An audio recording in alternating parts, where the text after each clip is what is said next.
Alright, look, you've clicked on this video and you're about to hit dislike, but just hear me out first, alright?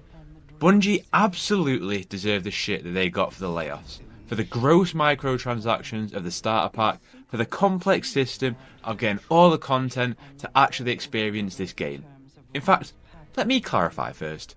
Bungie higher-ups should be getting that. Not the day-to-day working devs who are evidently working their socks off to try and undo the higher-ups' gross practices and greedy ambitions that make this game always take one step back despite how many steps forwards it may attempt to make. Hell, I'm still angry about the layoffs, but the developers and teams who were there and are still there, who have worked on recent content and created good communication, still deserve some praise. Look, Destiny is becoming this game that is so easy to give crap to that when things are bad, everyone just seems to pile on. Every article and vid just adds to it, and rightly so at times. We have to be rational about it. Just because they get stuff wrong doesn't mean we shouldn't praise them when they get stuff right. I'm no Bungie shill. I do love the world that Bungie create. But recent decisions have made me question, is this even still the same Bungie? Nevertheless, Destiny 2 is over 6 years old. This franchise is about to turn 10. It is unprecedented in gaming to create such long-lasting worlds and adventures that have continued like this, more particularly in recent years. We have to be rational about how you view the game. The expectations of what the game can do when you played hundreds, if not thousands of hours in this game becomes difficult to continue, as Bungie put it, to surprise and delight us.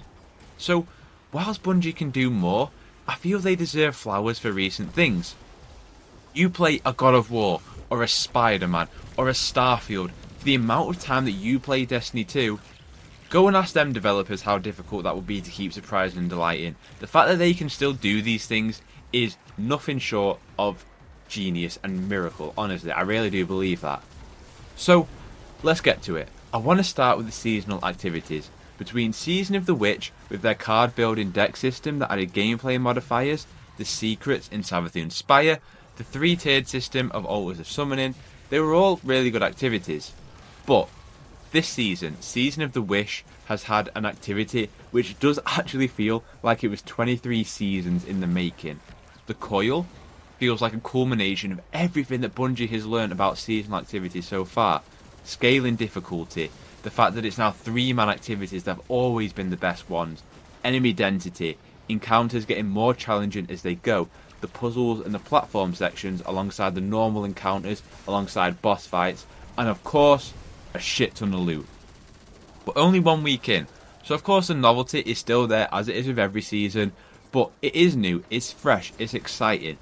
There's no doubt that by month 6, a month before the final shape, this activity is going to be feeling dull. Well, duh. You play anything for that amount of time, that amount of runs, of course the excitement's going to wear thin and it's going to become mundane. But as far as this goes for an activity, I'm really loving it, I really am. It provides an excellent challenge without providing an annoying one with champions or just ridiculous damage output. The loot loop is really fun, and I'm always trying to go for platinum.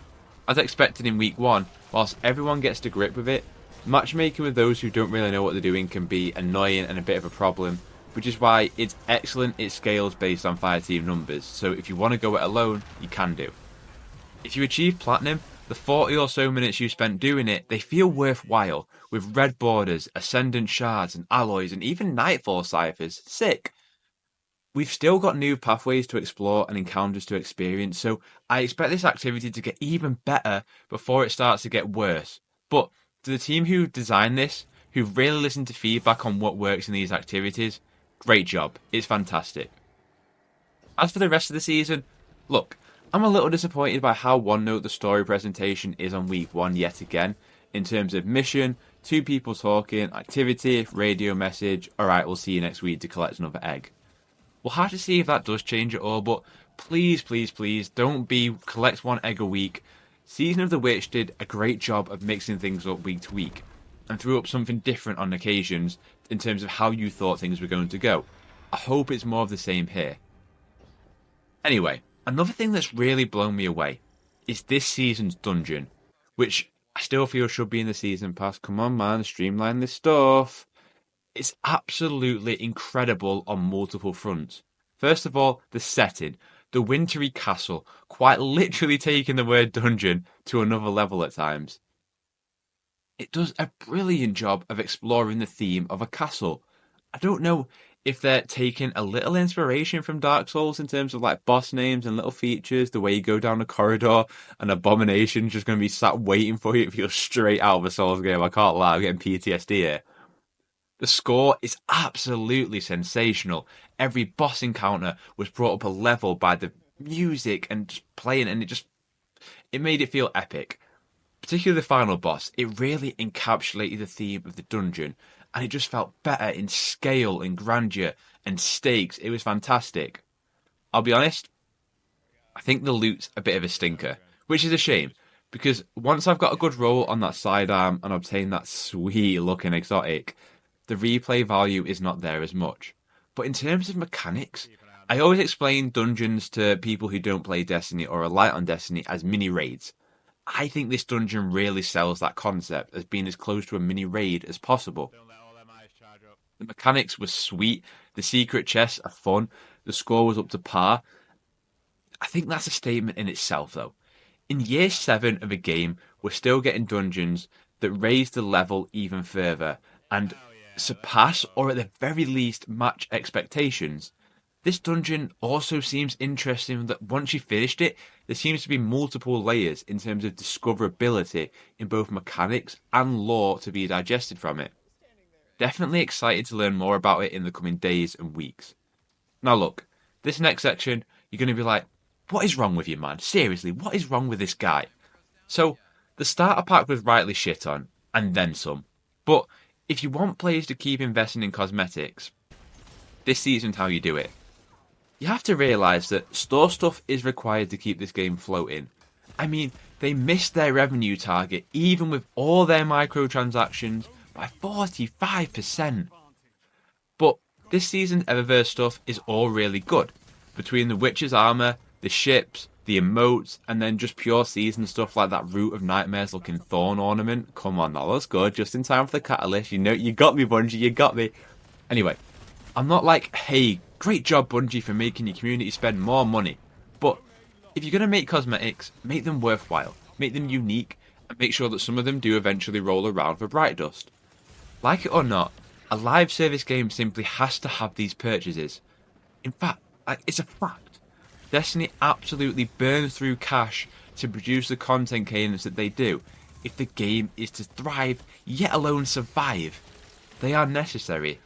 The starter pack, it stinks with its intent. It's now rightly gone, everyone kicked up a fuss, rightly so. Transmog should be free, and that should be gone into purchase.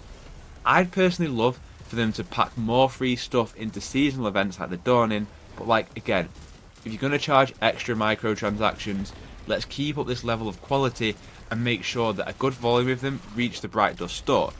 If you want to get a purchase out of players, you have to create goodwill. If a player feels hard done by, they will not buy from you. So there has to be that level of balance. The final thing that I wanted to give them props for is the level of communication. I'm delighted that Twids are staying around for the time being, but the D2 team account on Twitter has been really good for updates recently. The video put out by Joe Blackburn about the final shape was a really nice level of transparency, and one that was needed. Destiny never became this juggernaut in live service by just purely good content and gunplay. It became it through transparency and a level of trust with the community and listening to that feedback. Seeing the quick reaction to the starter pack, the blind well complaints and the PvP stuff being addressed was really welcome. Whilst I still hold resent for demolishing that community team that so many of us loved and respected, it's a welcome sight to see this level of communication. I think Bife said it best though. Don't just make this the norm when you fuck up. Do it during the times when people are loving the game and when there's praise too. It will help rebuild some of that trust that has been lost in the community. Alright, I know I said final thing, but like one more final thing. I'm glad that they delayed the final shape.